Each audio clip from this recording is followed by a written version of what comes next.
सूखी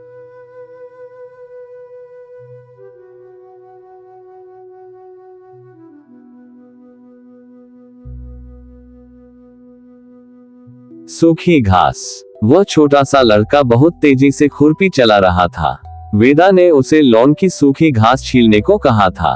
भूख से बेहाल जब वह उसके दरवाजे पर कुछ खाने के लिए मांगने आया था तो वेदा ने डांट कर कहा, तुम लोगों को तो आदत है भीख मांगने की, बिना काम के कुछ नहीं मिलेगा।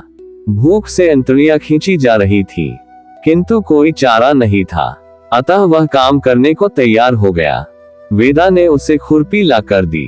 वह घास छीलने लगा। गर्मी के दिन थे, उसके शरीर से पसीना टपक रहा था, लेकिन इन सब बातों की परवाह किए बिना वह अपना काम कर रहा था।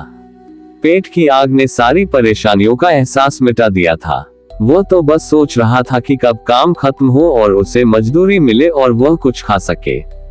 बीच बीच में वेदा उसके काम का मुआयना करने बाहर आती थी। एक निगाह उस पर डालकर इस नसीहत के साथ भीतर चली जाती थी कि काम ठीक से करना। बच्चा अपना काम कर रहा था। काम करते हुए उसने नजर डाली, अभी भी बहुत काम बचा था। वह बैठकर सुस्ताने लगा। बैठे हुए सोचने लगा, आज की मजूरी मिल गई तो घर पर चूल्हा जल सकेगा। कई दिन हो गए थे उसने ठीक से खाया नहीं था। उसके पापा भवन निर्माण करने वाले ठेकेदार के पास मजदूरी करते थे। ढोला बांधने के लिए बल्ली पर चढ़े थे, गिर पड़े और बुरी तरह घायल हो गए। जो कुछ जोड़ा बटोरा था अस्पताल में लग गया। पापा ही कमाने वाले थे, अब तो फाके की नौबत थी।